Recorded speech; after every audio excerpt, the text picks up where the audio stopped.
لا إله إلا الله لا إله إلا الله لا إله إلا الله ما لنا رب سوى لا إله إلا الله لا إله إلا الله لا إله.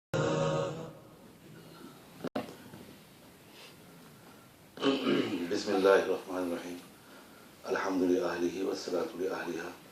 أما بعد، قال الله تعالى في القرآن المجيد: لقد من الله على المؤمنين إذ بعث فيهم رسولا من أنفسهم يتلو عليهم آياته ويزكيهم ويعلمهم الكتاب والحكمة.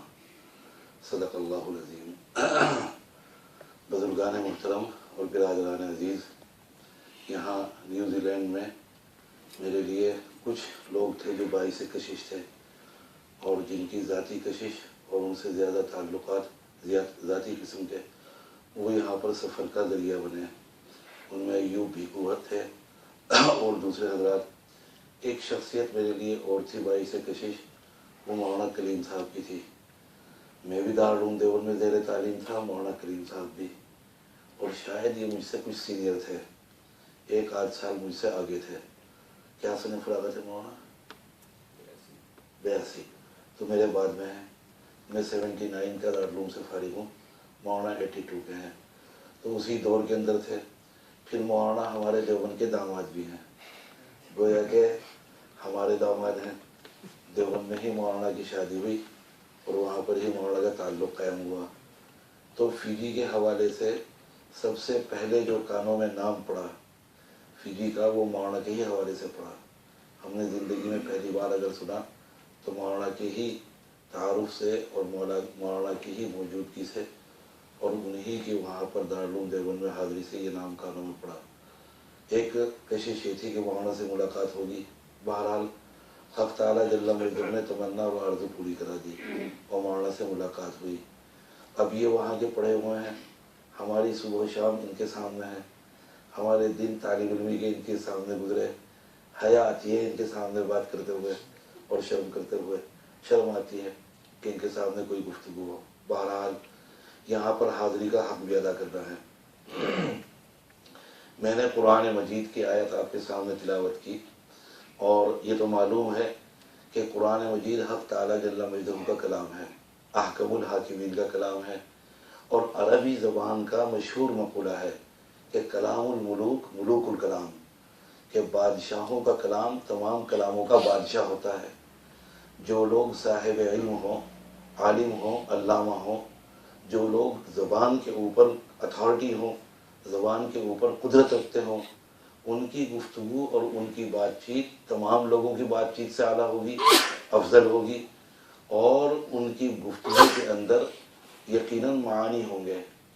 فارسی والوں نے کہا، مشہور ہے فارسی زبان کے اندر، کہ تا مرد سخن نگفتہ باشد اے وہ ہنرش نہفتہ باشد. امام شیخ سعدی نے لکھا کہ آدمی جب تک گفتگو نہیں کرتا، آدمی جب تک بات چیت نہیں کرتا، اس کا ہنر، اس کا عیب، اس کی خوبی، اس کی خامی، اس کی کمزوری اور اس کی مضبوطی چھپی رہتے ہیں. ادھر آدمی نے بولنا شروع کیا، ادھر لوگوں پر کھلنا شروع ہو جاتا ہے کہ کتنے پانی میں ہے، اس کی گہرائی کیا ہے، اس کے علم کی کتنی وسعت ہے، یہ کتنا جاننے والا ہے. چنانچہ عجیب و غریب واقعہ پیش آیا کہ ایک شہزادہ تھا، اور شہزادہ بادشاہ کا.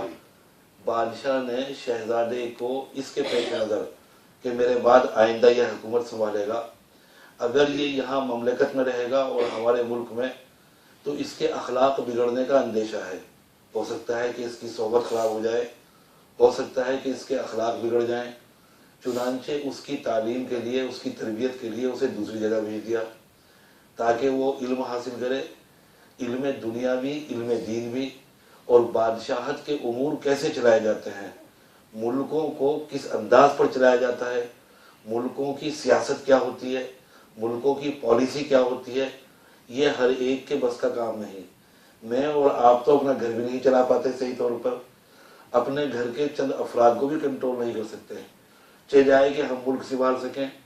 اب ادھر دیکھیے کہ دیوبند کے اندر جو تحریک ہوئی انگریز گورنمنٹ کے خلاف، اور اس تحریک میں علماء کود گئے، اور علماء میں شیخ الہند حضرت مولانا محمود حسن صاحب دیوبندی جو علامہ کشمیری کے بھی استاد ہیں، اور اتنے بڑے بڑے علماء کے استاد ہیں، حضرت مولانا عبید اللہ سندھی، مفتی اعظم حضرت مولانا کفایت اللہ صاحب، شیخ الاسلام حضرت مولانا سید حسین احمد مدنی، ان سب کے استاد ہیں مولانا محمود حسن۔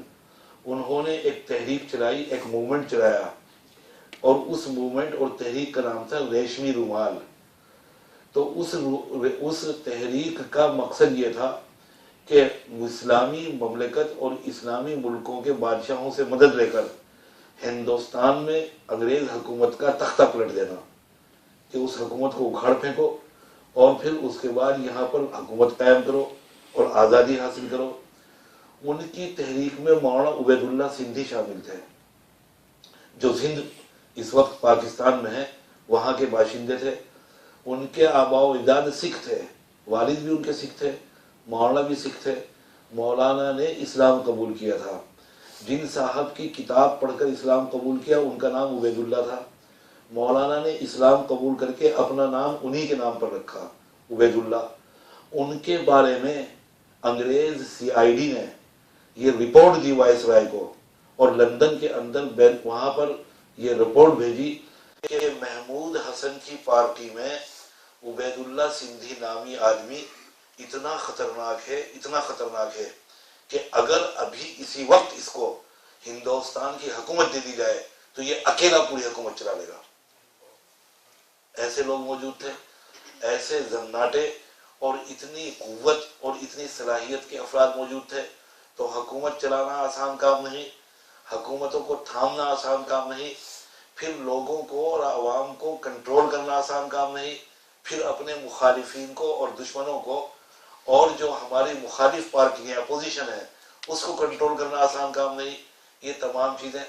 تو بادشاہ نے بھیج دیا شہزادے کو دوسری جگہ پر کہ یہ تمام چیزوں کی تعلیم حاصل کر کر آئے، تمام چیزوں کی تربیت حاصل کر کے آئے۔ شہزادہ بڑا قابل تھا، جب وہاں پر اس نے تمام چیزوں کی تعلیم حاصل کر لی تو اپنے استاد سے چلتے وقت کہنے لگا کہ استاد اب رخصت کا وقت ہے، اب میں آپ کے پاس سے جا رہا ہوں اپنے ملک، اب میں وہاں پر حکومت سنبھالوں گا، ذمہ داری آئیں گی۔ استاد کوئی ایسی نصیحت کیجیے کہ جس نصیحت پر میں عمل کروں اور اس پر عمل کر کے ہمیشہ کامیاب رہوں۔ تو استاد نے کہا میاں خاموش رہا کرو، تمہیں سب سے بڑی ہماری نصیحت یہ ہے کہ خاموشی اختیار کیا کرو معاملات میں۔ اب جب یہ آیا ملک میں، اپنے محل میں پہنچا اپنے باپ کے پاس بادشاہ کے، تو وہاں گفتگو ختم کر دی، ایسا عمل کیا نصیحت پر کہ بات چیت ہی بند کر دی۔ بادشاہ نے علاج کرائے، معالجے، کہ شاید شہزادہ بیمار ہے۔ تمام ملک کے، پوری شہنشاہیت کے اور پورے اس کی مملکت کے اطباء آ گئے، طبیب وہاں پر پہنچ گئے، لیکن علاج تو جب ہو جب کوئی بیماری ہو، جب کوئی بیماری ہی نہ ہو تو علاج کیا ہو۔ سب تھک تھکا کر بیٹھ گئے۔ بادشاہ نے بھی امید چھوڑ دی کہ شاید اس کی قوت گویائی اور بولنے کی قوت ہی ختم ہو گئی۔ ایک روز بادشاہ شکار کو گیا، شکار کو جا رہا تھا اپنے احباب کے ساتھ، تو سوچا کہ یہ یہاں مملکت میں رہتا ہے اکیلا تنہا، اس کا بھی دل بہل جائے گا، اس شہزادے کو بھی لے لوں، شہزادے کو بھی لے لیا۔ جب شکار کے لیے پہنچے جنگل کے اندر اور شکار کی کوشش کی بادشاہ نے، تو شام ہو گئی، صبح سے کوئی شکار نہیں ملا، کوئی بھی شکار ہاتھ نہیں آیا۔ شام کو جب اندھیرا ہونے لگا، اچانک کسی جانور کے بولنے کی آواز آئی۔ بادشاہ نے جو اس کے ساتھ نشانہ لگانے والے تھے شکاری، ان سے کہا کہ آواز کی ڈائریکشن میں اور آواز کی سمت میں نشانہ لگاؤ۔ ماہر نشانے باز سے جس جانب سے آواز آئی تھی اس جانب انہوں نے نشانہ لگایا، وہ شکار ہو کر آ گیا۔ جب شکار ہو کے سامنے آیا تو شہزادہ بول پڑا، کہنے لگا واقعی استاد نے صحیح کہا تھا کہ مت بولنا، اگر یہ جانور نہ بولتا تو اپنی جان سے نہ جاتا۔ تو بادشاہ نے یہ سن کر کہ یہ بولنا جانتا ہے، غصہ آیا اسے کہ اتنے سال ہو گئے محنت کرتے ہوئے، علاج کرتے ہوئے، یہ کمبخت تو ارادتاً نہیں بول رہا ہے۔ اپنے مصاحبین سے کہا مارو، اس نے ہمیں پریشان کیا، اتنے دن سے ہمیں پریشان کر رہا ہے، اس کی پٹائی کرو۔ شہزادے کی پٹائی ہونے لگی. کہنے لگا واقعی استاد نے صحیح کہا تھا, اگر میں بھی نہ بولتا تو میری بھی پٹائی نہ ہوتی, میری بھی. تو ایسی جگہ, ایسی وجہ سے جناب نبی کریم صلی اللہ علیہ وسلم نے پابندی عائد کر دی. زبان کے اوپر آپ نے کنٹرول کیا, زبان پر کو آپ نے قابو میں رکھنے کی ہدایت دی. آپ کا منشا تو کچھ اور ہے, آپ کا مقصد تو کچھ اور ہے. حدیث میں ہے کہ جناب نبی کریم صلی اللہ علیہ وسلم نے ارشاد فرمایا کہ صبح ہوتی ہے تو تمام اعضاء, جسم کے تمام پارٹس زبان کے سامنے ہاتھ جوڑتے ہیں اور یہ کہتے ہیں کہ تو اگر صحیح رہے گی تو ہم بھی صحیح رہیں گے, اگر تو بگڑ گئی تو ہمارے اندر بھی فساد برپا ہو جائے گا. تو زبان کے اوپر آپ نے کنٹرول. یہی وجہ ہے کہ اہل اللہ, حضرات اہل باطن و حضرات خدا رسیدہ بزرگ اور لوگ صوفیہ لکھتے ہیں, اور ان کے یہاں کی مشہور تعلیم ہے کہ قلیل الکلام, انسان کو بہت کم بات چیت کرنی چاہیے. اتنی کرے جتنے اس کی ضرورت پیش آئے, جتنی ضرورت ہو. خامخواہ زیادہ گفتگو, زیادہ لمبی بات چیت کو پسند نہیں کیا گیا, اور اس کو عقل مندی کی بھی علامت نہیں قرار دیا گیا. لیکن ایسا بھی نہیں کہ آدمی ضرورت کے وقت نہ بولے, ضرورت کے وقت گفتگو ہو. تو فرمایا کہ جب تک انسان نہیں بولتا, بات چیت نہیں کرتا, اس کے عیب و ہنر پوشیدہ رہتے ہیں, چھپے ہوئے رہتے ہیں. ادھر اس نے زبان کھولی, ادھر سامنے والے سمجھ جاتے ہیں کہ اس کا مبلغ علم کیا ہے, اس کی معلومات کتنی ہے, یہ جانتا کتنا ہے. تو حق تعالی جل مجدہ کا کلام ہے, اکرم الاکرمین اور احسن الخالقین اور احکم الحاکمین کا کلام ہے. اور کلام الملوک, ملوک الکلام, کہ بادشاہوں کا کلام تمام کلاموں کا بادشاہ ہوتا ہے. پڑھا لکھا کوئی آدمی گفتگو کرے گا, آپ سمجھ جائیں گے کہ یہ کلام اہل علم کا ہے, یہ کلام جاننے والے کا ہے, یہ کلام علماء کا ہے. آپ کے سامنے کوئی دیوانہ گفتگو کرے گا, آپ کے سامنے کوئی عقل سے بیگانہ گفتگو کرے گا, آپ کے سامنے کوئی پاگل گفتگو کرے گا, آپ 1 منٹ میں سمجھ جائیں گے کہ اس کی عقل ٹھکانے پر نہیں ہے. بچے کی گفتگو اس کے بچپن کی آئینہ دار ہوگی, بڑے کی گفتگو اس کی عمر کی, اس کے شعور کی پختگی کی, اس کی عقل بلوغ کی علامت ہوگی. بچہ گفتگو کرے گا اپنے معیار کی, بڑا گفتگو کرے گا اپنی عمر کے مطابق, عالم گفتگو کرے گا اپنے علم کے مطابق. جاہل کی بات چیت سے آپ سمجھ جائیں گے کہ بیچارہ علم سے ان پڑھ ہے, ناواقف ہے, کچھ نہیں جانتا تو ہر چیز کی. اب حق تعالی جل مجدہ تو خالق ہیں, اللہ تعالیٰ تو تمام چیزوں کو پیدا کرنے والے ہیں, زبان کو پیدا کرنے والے ہیں, قوت گویائی کو دینے والے ہیں, علم کو پیدا کرنے والے ہیں, علماء کو پیدا کرنے والے ہیں, اور کائنات کی کوئی ایسی چیز نہیں جس کے پیدا کرنے والے نہ ہو. تو ان کے کلام کی کیا معیار ہوگا, ان کے کلام کی کیا شان ہوگی. آج تک علماء, علامہ کشمیری نے ایک موقع پر ارشاد فرمایا کہ قرآن مجید کے نزول سے آج تک کتنی تفاسیر لکھی گئی, ایسے ایسے مفسر گزر گئے, ناصر الدین بیضاوی گزر گئے, ابن کثیر گزر گئے, ابو حیان اندلسی گزر گئے, اسی طریقے پر غازی گزر گئے, جار اللہ زمخشری گزر گئے, اور ایسے ایسے مفسرین کہ الامان الحفیظ. لیکن آج تک کوئی یہ دعویٰ نہیں کر سکا کہ ہم نے اللہ کے کلام کو حل کر دیا, ہم نے خدا کے کلام کو حل کر کر لوگوں کے سامنے پیش کر دیا. آج تک کوئی نہیں, اور قیامت تک نہیں. علامہ کشمیری فرماتے تھے کہ علماء اور اس امت کی گردن پر اللہ کے کلام کو حل کرنے کا قرض آج تک چلا آتا ہے, اور آج تک کوئی ادا نہیں کر سکا, اور ہو بھی نہیں سکتا. ایک معجزہ ہے خداوند تعالیٰ کا, اس کا کلام اعجاز ہے حق تعالیٰ جل مجدہ کا. معجزہ اسے کہتے ہیں کہ اس جیسا کلام پیش کرنے سے کوئی دوسرا عاجز آ جائے, کوئی دوسرا انسان, کوئی مخلوق, کوئی عالم, کوئی علامہ, کوئی پڑھا لکھا, کوئی بھی خدا کے اس کلام کی نظیر پیش نہیں کر سکتا, اس کی مثال پیش نہیں کر سکتا. اس جیسی آیت نہیں. قرآن مجید میں ارشاد فرمایا, ایوب, علماء میں بحث چلی ہے کہ خدا کے کلام میں ربط ہے یا نہیں ہے, کلام الہی کے اندر مربوط ہے یا نہیں ہے, یعنی اللہ کا کلام ایک دوسرے سے ربط رکھتا ہے, تعلق ہے یا نہیں ہے. اس پر بحث ہوئی ہے. بعض حضرات علماء نے کہا کہ کلام الہی میں ربط نہیں, بعض نے کہا کہ کلام الہی مربوط ہے, اللہ کے کلام میں ربط ہے. مثلا بعض حضرات نے کہا کہ قرآن کے آغاز میں فرمایا الف لام میم ذالک الکتاب لا ریب فیہ. گفتگو کر رہے اللہ تعالیٰ شروع کے یہ کتاب جو تمہارے ہاتھوں میں ہے یعنی قرآن مجید، اس میں کوئی شک مت کرنا، لا ریب فیہ، کہ یہ ہمارا کلام ہے، یہ کتاب ہماری ہے، یہ گفتگو اور یہ بات چیت ہماری ہے. گویا کہ شروع کتاب میں اللہ کے پیش نظر یہ ہے کہ اپنے کلام کا یقین دلائیں، اپنے کلام کو ہر عیب سے، اپنے کلام کو ہر شک سے اور ہر شبہ سے بالا تر قرار دے کہ ہمارے کلام میں کوئی شک نہیں. پھر اس کے بعد حق تعالیٰ جل مجدہ نے فرمایا کہ لا ریب فیہ ھدی للمتقین، ہماری یہ کتاب، ہمارا یہ کلام ذریعہ ہے ہدایت کا ان لوگوں کے لیے جو تقوی اختیار کرتے ہیں. پھر متقین کی خصوصیات بیان کی کہ متقین کون ہیں. پھر اس کے بعد ایمان والوں کی خصوصیات بیان کی. پھر ایمان والوں کے مقابل میں کفار کی خصوصیات بیان کی، کفار کی علامات بیان کی. پھر ان دونوں کے بیچ میں منافقین کی تعریف کی، منافقین کی خصوصیات بیان کی، ان کی علامات بیان کی. پھر اس کے بعد جب آخر میں پھر پہنچے تو دوسرے رکوع سے پھر شروع کیا وَإِن كُنتُمْ فِي رَيْبٍ وَإِن كُنتُمْ، کہ اگر تم اب بھی شک میں ہو اور تمہیں ہمارے کلام کے اندر کوئی شک ہے، مِمَّا نَزَّلْنَا عَلَىٰ عَبْدِنَا فَأْتُوا بِسُورَةٍ، وہ کلام جو ہم نے اپنے بندے محمد پر اتارا، اگر اب بھی تمہیں کوئی شک ہے تو اس جیسی ایک آیت بنا کر لیا ہو. الامان الحفیظ، عربوں کی طلاقت لسانی، گفتگو اور عربی لغت کے اوپر ان کی کمان، اور ان کو اس درجہ اس کے اوپر قدرت حاصل تھی زبان پر، وہ دنیا میں کسی کو اپنی خاطر میں نہیں لاتے تھے، اپنے مقابل کسی کو سمجھتے نہیں.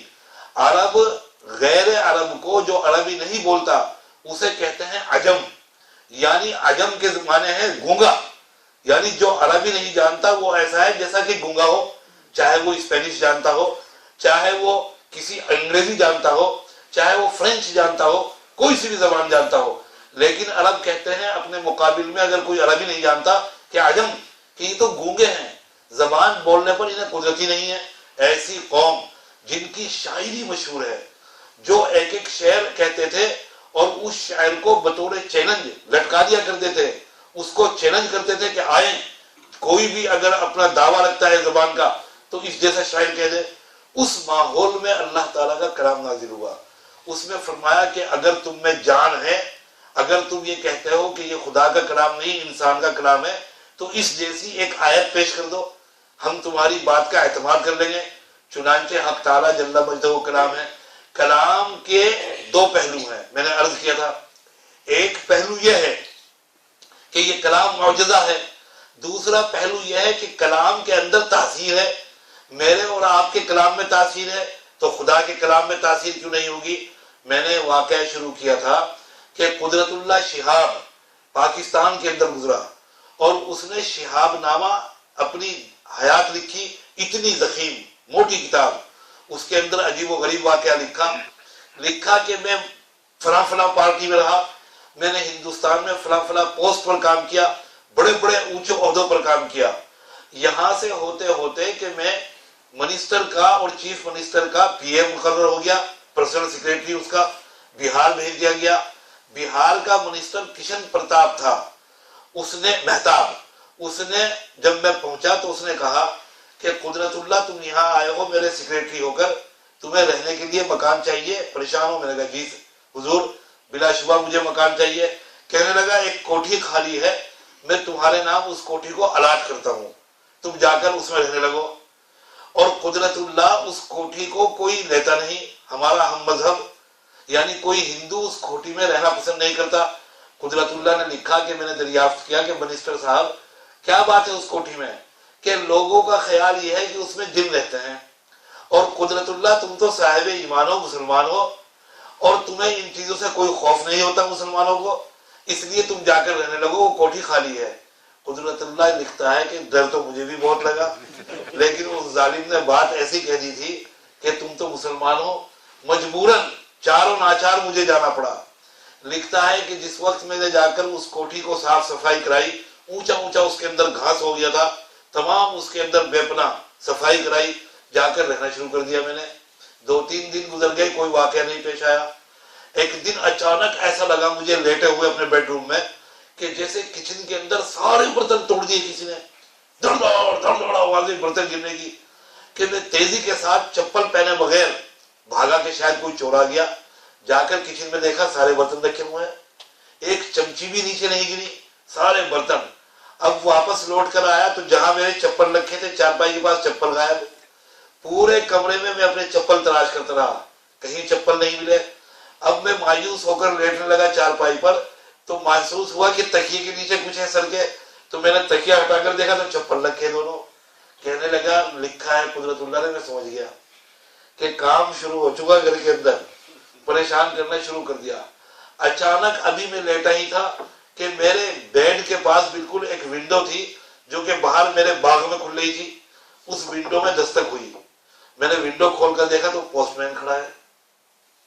رات کے 3 بجے وہی لال رنگ کی سائیکل, اس کی پوری وردی اس کے اوپر, اور ہاتھ کے اندر ٹیلی گرام لیے ہوئے, اور کہنے لگا کہ قدرت اللہ صاحب آپ کا ارجنٹ ٹیلی گرام آیا ہے. اس لیے مجھے ابھی اسی وقت ہدایت کی, کیونکہ عہدے پر تھا اور بڑے اونچے عہدے پر تھا گورنمنٹ کے, مجھے فوراً ہدایت ہوئی کہ یہ ٹیلی گرام آپ تک پہنچنا ضروری ہے, گورنمنٹ کا ٹیلی گرام ہے, اس لیے کہ میں ابھی آ گیا, لیجئے دستخط کیجئے. قدرت اللہ نے کاغذ لیا سائن کرنے کے لیے, وصول کرنے کے لیے, واپس دیا تو نہ وہاں سائیکل, نہ وہاں پوسٹ مین, نہ وہاں ٹیلی گرام, وہاں کوئی بھی نہیں. کہنے لگے کہ میں آ کر بہت پریشان ہوا. وقت گزارنے کے لیے اور اپنا خوف دور کرنے کے لیے میں نے ریڈیو رکھا ہوا تھا, ریڈیو چلا دیا. ریڈیو کے اوپر میوزک بج رہی تھی بہت تیز. اچانک اس میوزک بند ہوئی اور خوفناک آوازیں ریڈیو سے آنے لگی. اب میں نے سوچا کہ لاؤ آج ایک تجربہ کروں جو میں علماء سے سنتا آیا ہوں اور پڑھتا آیا ہوں. میں نے سورہ باقاعدہ آیت الکرسی اپنے ہاتھ سے لکھی ایک کاغذ پر, اور لکھنے کے بعد ریڈیو کے اوپر رکھ دی. جیسے ہی ریڈیو کے اوپر رکھی اس تمام آوازیں بند ہو گئی, کوئی آواز نہیں آئی. میں نے کاغذ ہٹا لیا, کاغذ کے ہٹانے کے ساتھ ہی پھر آوازیں شروع ہو گئی. میں نے پھر رکھ دیا اس کاغذ کو, پھر آوازیں بند ہو گئی. میں نے سوچا کہ لاؤ دوسرا تجربہ کروں. آیت الکرسی کا میں نے اردو ترجمہ کیا اور وہ ترجمہ رکھا, آوازیں بند نہیں ہوئی. تو کہتا ہے, لکھتا ہے کتاب میں کہ تجربہ مجھے یہ ہوا کہ ترجمے میں بھی اتنی جان نہیں جتنی جان اصل حروف کے اندر ہے. قرآن کے اصل الفاظ کے اندر جو جان ہے وہ ترجمے کے اندر بھی نہیں ہے. یہ مجھے آپ کو سنانا تھا. تو خداوند تعالیٰ کے کلام میں جان ہے, حق تعالیٰ جل مجدہ کے کلام کے اندر اثر اور تاثیر ہے. اور جناب کیوں اثر اور تاثیر نہیں ہوگا؟ عجیب و غریب بات پیش آئی, عجیب و غریب. دہلی میں حضرت نظام الدین اولیاء کا مزار ہے جہاں مرکز ہے تبلیغ کا, اسی سے کچھ آگے حضرت نظام الدین اولیاء ہیں, سلطان الاولیاء کہلاتے ہیں, الامان الرفیق. نظام الدین اولیاء صوفی ہونے کے ساتھ ساتھ بڑے پختہ عالم ہیں. بابا فرید الدین گنج شکر کی خدمت میں پہنچے. اللہ اکبر, لا الہ الا اللہ. بابا فرید الدین گنج شکر, لا الہ الا اللہ. کیا اللہ تعالیٰ نے انہیں قلب عطا فرمایا تھا, کیسے اونچے مقام پر. ان کا مزار ہے پاکستان میں پاک پٹن کے اندر, بابا فرید الدین گنج شکر کا. عجیب و غریب. اور کیوں نہ ہوتا, لکھا بابا کے حالات میں کہ کئی وقت سے فاقے جیسے تھے, کھانے کو کچھ نہیں ملا بابا فرید الدین گنج شکر کو.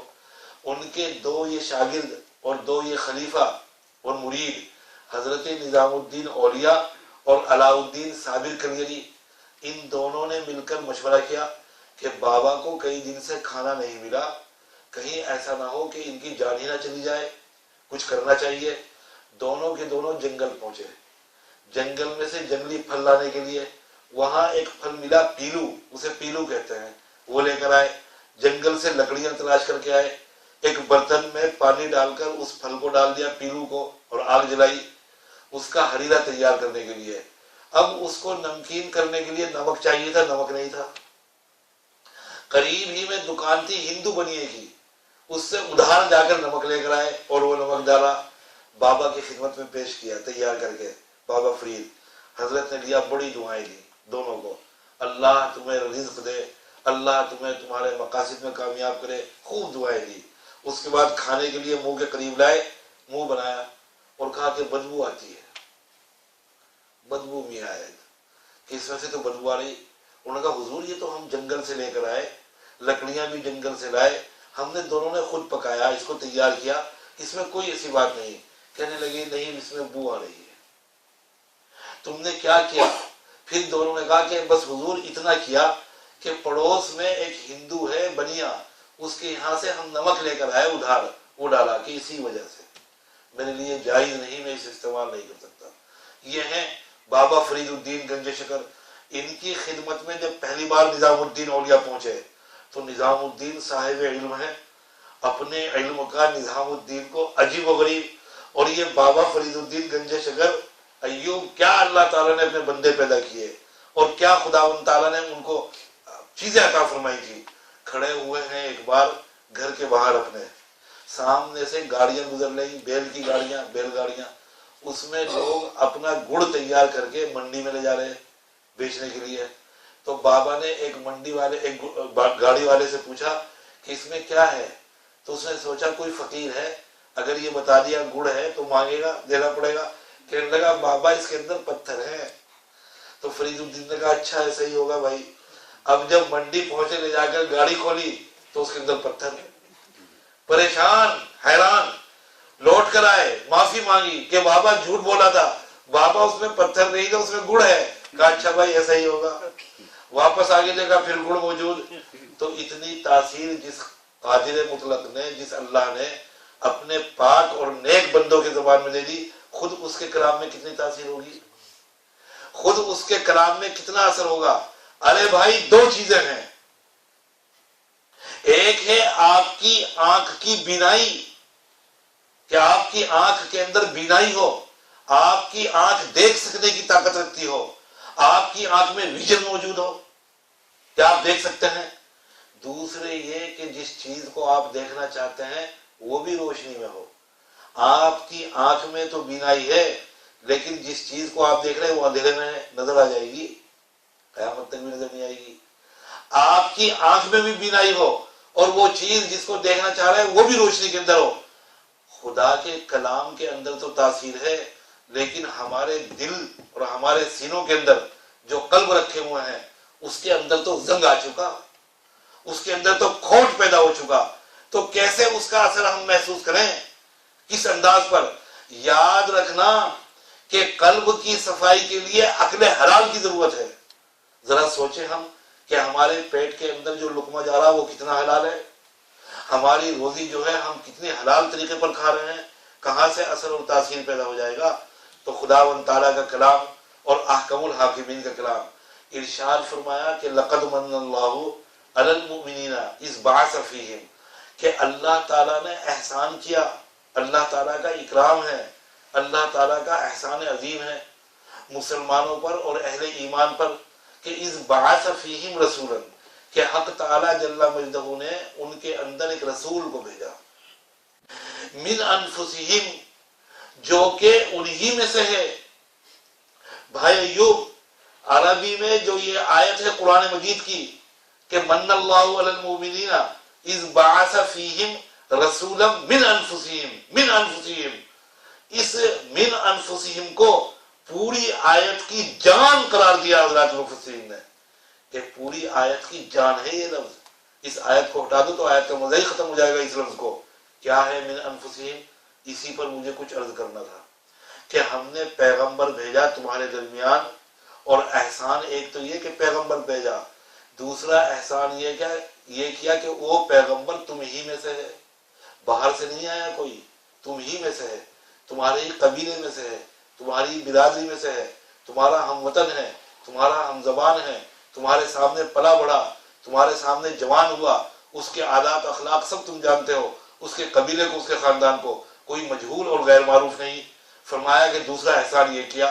کیا احسان کی بات ہے اس میں؟ دارالعلوم دیوبند میں استاد تھے حضرت مولانا یاسین صاحب. کون ہے بھائی مولانا یاسین؟ حضرت مولانا مفتی محمد شفیع صاحب, مفتی اعظم پاکستان, صاحب معارف القرآن, ان کے والد کا نام ہے مولانا یاسین. مفتی اعظم مولانا شفیع صاحب کون تھے؟ جسٹس تقی عثمانی کے والد. مولانا تقی عثمانی کے دادا دارالعلوم دیوبند میں فارسی کی جو ڈپارٹمنٹ تھا اس کے اندر استاد تھے، بچوں کو فارسی پڑھاتے تھے دارالعلوم دیوبند کے اندر۔ ایک روز بچوں کو پڑھا رہے، چھوٹے چھوٹے بچے سب فارسی زبان پڑھ رہے حضرت سے۔ حضرت نے ایک چھوٹے سے طالب علم کو بلایا، میاں یہاں آؤ، اور اپنا رومال دیا اتار کر، اور یہ کہا بھائی یہ رومال ہے، ذرا اس کو دھو کے لے آؤ۔ وہ طالب علم گیا اور دھو کر لے آیا رومال۔ حضرت نے کہا وہاں اوپر دھوپ آ رہی ہے، سوکھ جائے گا جلدی، وہاں جا کر پھیلا دو۔ وہ طالب علم گیا اوپر اور اس کو پھیلا کر آ گیا تاکہ سوکھ جائے۔ جب شام کا وقت ہونے لگا، چھٹی کا وقت ہونے لگا، تو حضرت نے کہا میاں وہ رومال سوکھ گیا ہوگا ہمارا، اسے اتار لاؤ اسی طالب علم سے۔ اس نے وہیں بیٹھے بیٹھے 25-30 گز لمبا ہاتھ بڑھایا اور رومال اٹھا کے دے دیا۔ یہ منظر دیکھ کے طلبہ تو بھاگے، وہ تو ڈرتے ہی چھوٹے چھوٹے بچے کہ اس طالب علم نے اپنے ہاتھ کو لمبا کر دیا 25 گز۔ طلبہ تو بھاگے ہی، حضرت بھی اٹھ کر بھاگ لیے درسگاہ سے۔ اب وہ طالب علم پیچھے پیچھے، اجی حضرت غلطی ہو گئی، حضرت آئندہ یہ غلطی نہیں ہوگی، خدا کی قسم غلطی ہو گئی، اب نہیں ہو رہی آئندہ۔ کہ نہیں بھائی بس تو کہیں اور جا کے پڑھ لے، مجھے معاف کر دے، میرے بس کا نہیں، مجھے تو ہر وقت ہی رہے گا، پتہ نہیں تو کیا کر دے، تو یہاں سے چلا جا، میرے بس کا تجھے پڑھانا نہیں ہے۔ حضرت نہیں آئندہ نہیں ہوگی، نہیں میں قادر ہی نہیں ہوں بھائی، میں تو پڑھا دوں لیکن یہ بچوں کو کیا کہوں گا، یہ سارے بچے اس کے ماں باپ آ جائیں گے سب چڑھ کے کہ ہمارے بچوں کی جان لو گے کیا، تو چلا جائے یہاں سے۔ یہ حال ہے۔ اگر ہوتا پیغمبر اجنہ میں سے، پیغمبر کو بھیجنے کی جو حکمت تھی وہ پوری ہو جاتی، من انفسہم، تمہارے ہی اندر سے بھیجا۔ دیکھو وہاں پر ہمارے یہاں پر بچناؤ ایک جگہ ہے، ایک بزرگ تھے، بزرگ وہاں کے رہنے والے بچناؤ کے، جب وہ شہر سے اپنے گاؤں میں جاتے تو راستے میں ایک بہت بڑا قبرستان پڑتا تھا، باغ، گھنا باغ، اس میں قبرستان، اس کو پار کر کے پھر بستی ان کا گاؤں ہوتا تھا۔ ایک روز چلے اپنے گاؤں جانے کے لیے، جیسے ہی راستے میں تھے، ابھی باغ میں داخل نہیں ہوئے تھے، موسلادھار بارش شروع ہوئی۔ یہ بزرگ باغ میں گھس گئے اور ایک آم کے درخت کے نیچے جا کر کھڑے ہو گئے کہ بارش تھمے تو پھر میں آگے چلوں۔ تھوڑی دیر میں نظر پڑی تو ایک چھوٹی سی بچی سسک رہی، رو رہی ہے کھڑی ہوئی باقاعدہ۔ تو انہوں نے اس بچی کو دیکھا اور دیکھنے کے بعد کہا بیٹی کیا بات ہے؟ تو اس نے کہا کہ جی مجھے بھی گاؤں میں جانا ہے اور یہ بارش ہو گئی اور اندھیرا ہونے والا ہے شام، اور مجھے بھی ڈر لگ رہا ہے۔ کہا نہیں گھبرانے کی کوئی بات نہیں، میں بھی گاؤں میں جا رہا ہوں، بارش رک جائے گی تو میرے ساتھ چلنا۔ بارش تھم گئی، گاؤں پہنچ گئے، بچی بھی ساتھ میں۔ گاؤں پہنچ کر بزرگ نے کہا بیٹی تمہیں کہاں جانا ہے، کس کے گھر، میں تمہیں چھوڑ دوں؟ کہ جی میرا تو کوئی بھی نہیں، نہ میرا باپ، نہ میری ماں، نہ میرا بھائی، نہ میرا بہن، میرے تو کوئی بھی نہیں، میں تو ایسے ہی پھرتی رہتی ہوں ادھر سے ادھر۔ کہ بھائی تو پھر میرے ساتھ چل، میرے گھر رہ لے، قدیم زمانہ کہ جی لے چلو، گھر لے آئے۔ گھر میں لانے کے بعد وہ بچی رہنا شروع ہو گئی، ان کے بچوں کے ساتھ کھیلنا پڑھنا شروع کر دیا، بچوں کے ساتھ ہی رہنا شروع کر دیا۔ وقت گزر گیا، کئی سال گزر گئے، یہاں تک کہ ان بزرگوں کی بیوی کا اور اہلیہ کا انتقال ہو گیا۔ جب انتقال ہو گیا تو بچے ابھی چھوٹے تھے، مریدوں نے بعد میں کہا کہ حضرت آپ دوسری شادی کر لیں۔ انہوں نے کہا بھائی ضرورت تو مجھے بھی ہے شادی کی، گھر کے اندر بچے چھوٹے چھوٹے ہیں، ان کی پرورش کا مرحلہ ہے، لیکن کہاں کروں، کیا کروں مریدوں سے۔ مریدوں نے کہا کہ حضرت وہ بچی بڑی ہو گئی آپ کے گھر میں، جو آپ کے ساتھ لائے تھے آپ اپنے، اسی سے نکاح فرما لیجئے۔ حضرت وہ آپ کے بچوں سے مانوس بھی ہے، بچے اس سے مانوس ہیں، وہ بچوں سے مانوس ہے، گویا کہ گھر میں کوئی کسی قسم کا ٹینشن نہیں ہوگا۔ حضرت اس سے زیادہ مناسب کیا ہوگا، نکاح کر لیا۔ نکاح ہونے کے بعد، شادی ہونے کے بعد بزرگ کی، اب اس بچی سے بھی بچے پیدا ہو گئے۔ ایک روز اوپر بیٹھے ہوئے کھانا کھا رہے تھے اس نئی بیوی کے ساتھ، اور اس کا بچہ چھوٹا سا کھیل رہا تھا۔ کھانا کھا رہے تھے دونوں میاں بیوی، وہ بچہ کھیلتے کھیلتے ونڈو میں گیا دوسری منزل سے، اور ونڈو میں سے نیچے گرنے لگا، گر گیا بلکہ۔ اچانک یہ لڑکی اپنی جگہ سے بیٹھے بیٹھے 30 گز لمبا ہاتھ بڑھایا اور راستے میں روک لیا گرتے ہوئے بچے کو۔ بزرگ نے دیکھا اور بزرگ کی تو آنکھیں چوڑی ہو گئی، اور بزرگ نے کہا بھائی یہ کیا ہے؟ اور اس نے کہا حضرت غلطی ہو گئی، بیٹے اور اولاد کی محبت میں آپ پر یہ راز کھل گیا، خدا کی قسم اگر یہ مسئلہ نہ ہوتا تو زندگی بھر یہ راز نہ کھلتا، حضرت معاف کر دیں آئندہ نہیں ہو۔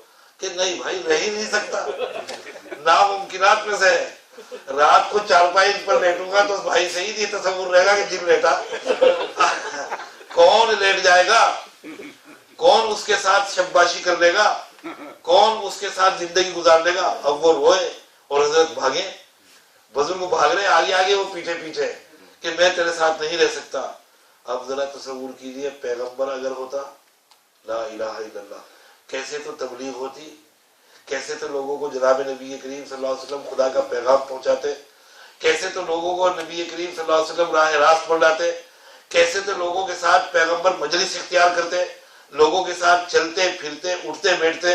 قرآن کا بیان ہے کہ لقد من اللہ علی المؤمنین اذ بعث فیہم رسولا من انفسہم، کہ ایک تو احسان یہ کہ ہم نے تمہاری تعلیم کے لیے، تمہاری تربیت کے لیے، تمہاری اخلاق کی درستگی کے لیے، تمہارے ایمان کے لیے، ایمان کو سنبھالنے کے لیے، تمہیں صحیح راستہ بتانے کے لیے، تمہیں خدا کی معرفت کرانے کے لیے، خدا کی پہچان کرانے کے لیے، شریعت کے احکامات کو پہنچانے کے لیے ہمارا احسان ہے کہ ہم نے رسول بھیجا۔ عقل دی اللہ تعالیٰ نے پہچاننے کے لیے۔ ارے بھائی عقل کا تقاضا کیا ہے کہ آدمی خیر میں اور شر کے درمیان تمیز کر لے، آدمی نفع اور نقصان کے درمیان فرق کر لے۔ عقل مند جانتے ہو کسے کہتے ہیں؟ ایک بزرگ تقریر کر رہے تھے دہلی میں سن رہا تھا، تو مجمع سے پوچھ رہے تھے کہ عقل مند جانتے ہو؟ تو مجمع بیچارہ کیا جواب دیتا؟ پھر بزرگ نے خود ہی کہا بھائی یوں کہ عقل مند اسے کہتے ہیں جو نہ دوسرے کو نقصان پہنچائے اور نہ کسی سے دھوکہ اٹھائے، نہ دوسرے کو دھوکہ دے اور نہ خود کسی سے دھوکہ کھائے، یہ ہے عقل مند، اس کو کہتے ہیں عقل مند۔ تو عقل دی اللہ تعالیٰ نے حرام اور حلال میں تمیز کے لیے، خیر میں اور شر میں پہچان کے لیے، اور برے میں اور بھلے میں تمیز کے لیے، کہ آدمی اپنے نفع نقصان کو پہنچانے، اپنے خیر کو اور شر کو پہچانے، اپنے فائدے کو اور اپنے نقصان کو ممتاز کر سکے۔ عقل کا کام ہے۔ عقل دے دی تھی، لیکن مزید احسان فرمایا کہ اور رہنمائی کے لیے پیغمبر کو بھیجا، جناب نبی کریم صلی اللہ علیہ وسلم۔ اور کیسا پیغمبر اعظم، الامان الحفیظ، الامان الحفیظ۔ اس امت کا امتیاز ہے، اس امت کا فخر ہے کہ جناب نبی کریم صلی اللہ علیہ وسلم جیسے سردار انبیاء اور انبیاء کی صف میں خاتم النبیین، یاد رکھنا اب کوئی نبی آنے والا نہیں۔ اب کوئی آپ کو بچھلائے، کوئی آپ کو ورگلائے، کوئی آپ کو راہ راست سے ہٹانے کی کوشش کرے، کوئی آپ نبی کریم صلی اللہ علیہ وسلم کے بارے میں حفوات کہے، الٹی سیدھی بات کرے کہ آپ کے بعد کوئی نبی اب قیامت تک نہیں آنے والا، آپ پر نبوت ختم ہو چکی۔ بھائی حیدر، اتنا ایمان کافی نہیں کہ پیغمبر سردار انبیاء ہیں، یہ ایمان کافی نہیں کہ پیغمبر صلی اللہ علیہ وسلم تمام انبیاء کے سردار ہیں، یہ ایمان کافی نہیں کہ نبی کریم صلی اللہ علیہ وسلم اللہ کے نبی اور رسول ہیں، تا وقت کہ آپ کا ایمان اور یقین اور عقیدہ یہ نہ ہو کہ اب جناب نبی کریم صلی اللہ علیہ وسلم کے بعد کوئی نبی آنے والا نہیں۔ اگر یہ چیز شامل نہیں ہوگی تو ایمان قابل قبول نہیں ہے، یاد رکھنا۔ پیغمبر علیہ الصلوۃ والسلام خاتم النبیین ہیں، اب کوئی نبی نہیں آیا۔ بڑوں نے دعویٰ کیے، بڑے آئے، کیا تو اخلاق جناب نبی کریم صلی اللہ علیہ وسلم کے ہیں؟ کیا آپ کی تعلیمات ہیں؟ کیا آپ کی تربیت ہے؟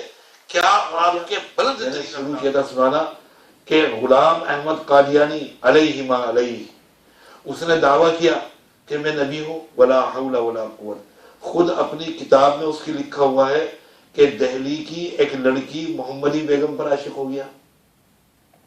بلا بتاؤ، جو پیغمبر کا دعویٰ کرتا ہے دہلی کی لڑکی پر عاشق ہوا، عاشق ہونے کے بعد اس محمدی بیگم نام تھا لڑکی کا، اس لڑکی پر کے پاس پیغامات بھیجے اپنے عشق کے اور کہ میں آپ کے ساتھ شادی کرنا چاہتا ہوں، اس نے انکار کر دیا۔ چنانچہ اس سے اپنے عشق کا اظہار کرنے کے لیے دھوبی کے یہاں سے اس کی ادار منگوائی، اور وہ ادار منگوائی جو اس کے ماہانہ خون کے اندر بھری ہوئی تھی، اس کو چوسا۔ ولا حول ولا قوت الا باللہ۔ کیا نبی ایسے اخلاق کا ہوگا؟ کیا نبی کے اخلاق ایسے ہوتے ہیں؟ انا للہ و انا الیہ راجعون۔ جناب نبی کریم صلی اللہ علیہ وسلم کی شان بالکل عجیب ہے۔ آپ علیہ الصلوۃ والسلام تو نظافت کا، آپ تو صفائی کا، پاکیزگی کا، طہارت کا سب سے بڑا پیغام لے کر آئے ہیں۔ آپ نے تو جسم نہیں قلب، روح کو صاف کر دیا اور پاک کر دیا۔ کن لوگوں سے آپ کا واسطہ تھا؟ کس ماحول میں جناب نبی کریم صلی اللہ علیہ وسلم آئے.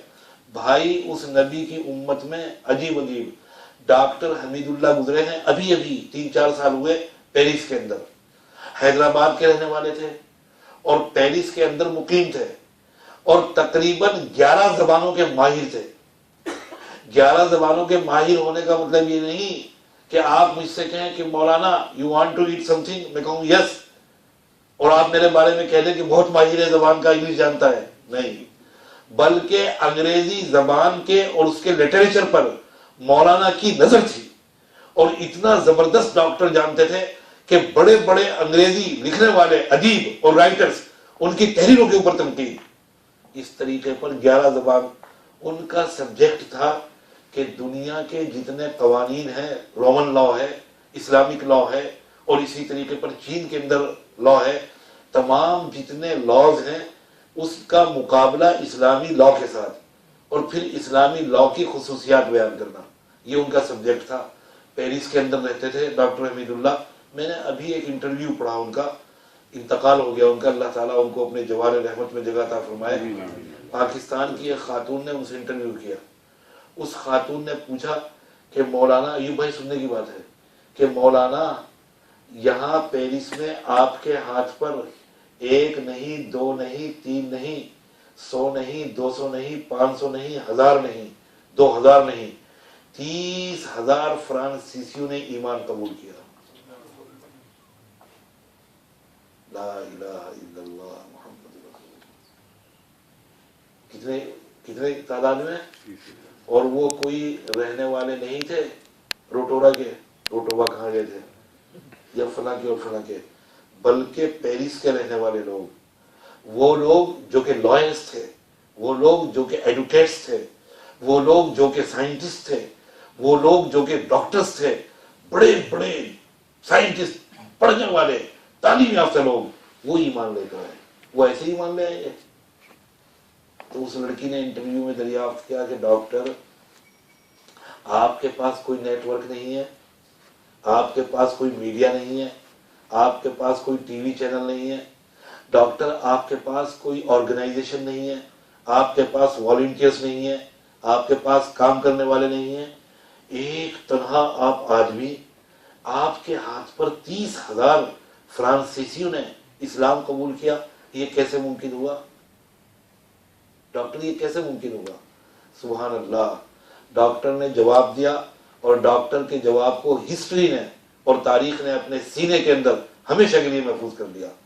ڈاکٹر نے کہا کہ یہ ایسے ممکن ہوا کہ جب بھی کوئی فرانسیسی لڑکی یا لڑکا یا کوئی شخص میرے پاس آتا تھا تو کوشش یہ ہوتی تھی کہ اس کی زبان سے کسی طرح ایک دفعہ یہ کہلوا دوں لا الہ الا اللہ محمد رسول اللہ. میں کہا کرتا تھا کہ بھائی فرینچ میں لا الہ الا اللہ محمد رسول اللہ کا پروننسیشن کیسے کریں گے, فرینچ زبان میں اس کی ادائیگی کیسے ہوگی. میرا مقصد یہ ہوتا تھا کہ کسی طرح اس کی زبان پر ایک دفعہ جاری ہو جائے لا الہ. ڈاکٹر نے کہا کہ خدا کی قسم اپنی 40 سالہ زندگی میں اور تجربے کے اندر کبھی ایسا نہیں ہوا کہ کوئی لڑکی کہہ کر چلی گئی ہو یا کوئی شخص, کوئی انسان میرے سامنے لا الہ الا اللہ اور وہ آیا نہ ہو لوٹ کر. کوئی 5 سال کے بعد آیا, کوئی 10 سال کے بعد آیا. ڈاکٹر جو سینے میں آگ لگائی تھی اسے ٹھنڈا کرو, ہمیں ایمان قبول کرواؤ. یہ خدا کے کلام کی برکت ہے, یہ خدا کی کلام کی شان ہے, یہ جناب نبی کریم صلی اللہ علیہ وسلم کے لائے ہوئے دین کی یہ اس کی خاصیت ہے, یہ اس کے اثرات ہیں. تو ارشاد فرمایا کہ ہم نے احسان کیا, من اللہ علیہ, کس پر احسان کیا؟ مومنین پر. اذ بعث فیہم رسولا من انفسہم, کہ ہم نے یہ احسان کیا کہ ان کے اندر رسول بھیجا تعلیم کے لیے, تبلیغ کے لیے, ہدایت کے لیے, سیدھی راہ دکھانے کے لیے, اور اسی میں سے بھیجا, کسی دوسری قوم میں سے نہیں بھیجا, کسی دوسری مخلوق میں سے نہیں بھیجا, کسی دوسری برادری سے نہیں بھیجا, انہی کے درمیان میں سے بھیجا, جانا پہچانا. اب اس کے اندر نبی کریم صلی اللہ علیہ وسلم کے کیا احسانات ہیں, آپ کے کیا کارہائے نمایاں ہیں, جناب نبی کریم صلی اللہ علیہ وسلم نے کیا قربانیاں دی, آپ کی کیا خدمات ہیں, اس کے لیے تو بڑا بیان کے لیے لمبا چوڑا وقت چاہیے بھائیو. خداوند تعالیٰ مجھے اور آپ کو آئندہ کبھی فرصت عطا فرمائے تو میں آپ کو بتاؤں کہ جناب نبی کریم صلی اللہ علیہ وسلم کی لائے ہوئے دین کی کا خلاصہ کیا ہے، آپ کے لائے ہوئے اسلام کا تقاضا کیا ہے، آپ چاہتے کیا ہے؟ کچھ مشکل نہیں ہے بھائی، ادھر جو پیغمبر چاہتے ہیں بہت آسان ہے، بس ذرا سے ارادے اور ہمت کی ضرورت ہے۔ پیغمبر کوئی سخت دین نہیں لائے، پیغمبر کوئی ایسا دین نہیں لائے جو عقل سے ماورا ہو، عقل کے خلاف ہو۔ عقل کو اگر چاہیں تو عقل کی کسوٹی پر پرکھ لیں، اگر اس کو آپ کسی اور پیمانے پر اتارنا چاہیں، اس پیمانے پر صحیح اور بالکل درست اترے گا۔ تو جناب نبی کریم صلی اللہ علیہ وسلم کی تعلیمات، آپ کے لائے ہوئے دین کی خصوصیات اور اس کے امتیازات کیا ہیں، پھر کبھی آئندہ مجلس میں بیان کروں گا۔ وآخر دعوانا الحمدللہ رب العالمین۔ اللہم صلی علی بدر التمام، اللہم صلی علی نور الظلام، اللہم صلی علی مفتاح دار السلام، اللہم صلی علی الشفیع فی جمیع الانام، یا اکرم الاکرمین و یا ارحم الراحمین و یا رب العالمین۔ اے اللہ، آپ ہی خالق ہیں، الہ العالمین، آپ ہی نے ہمیں پیدا کیا، اے کریم آپ ہی ہمیں موت دیں گے۔ اے اللہ، آپ نے بغیر کسی استحقاق کے دولت ایمان سے سرفراز کیا۔ اے اللہ، ہم اس دولت ایمان کے مستحق نہیں تھے، لیکن یہ آپ کا کرم ہے، آپ کا فضل ہے۔ اے اللہ، اب اس دولت پر ہمیں استقامت عطا فرما۔ الہ العالمین، ایمان پر ہمارے قدموں میں رسوخ عطا فرما۔ اے اللہ، قدموں کے اندر مضبوطی عطا فرما۔ اے اللہ، ایمان کے تقاضوں پر عمل کرنے کی توفیق عطا فرما۔ اے اللہ، آپ کا احسان ہے، آپ کا کرم کہ آپ نے ہمارے درمیان جناب نبی کریم صلی اللہ علیہ وسلم کو بھیجا۔ اے اللہ، پیغمبر کی شفاعت سے ہمیں محروم نہ کرنا۔ الہ العالمین، پیغمبر کی شفاعت سے ہمیں محروم نہ کرنا۔ اے اللہ، آپ کی امت میں ہمارا حشر ہو۔ الہ العالمین، آپ ہمارے شفیع ہوں۔ اے کریم اکرم الاکرمین، جناب نبی کریم صلی اللہ علیہ وسلم کا واسطہ، اے اللہ آپ کو آپ کے کلام کا واسطہ، اے اللہ آپ کو ملائکہ اور فرشتوں کا واسطہ، اے اللہ آپ کو کلام مجید کا واسطہ، اے اللہ آپ کو جناب نبی کریم صلی اللہ علیہ وسلم کا واسطہ۔ اے اللہ، ان واسطوں سے ہماری دعائیں قبول فرما۔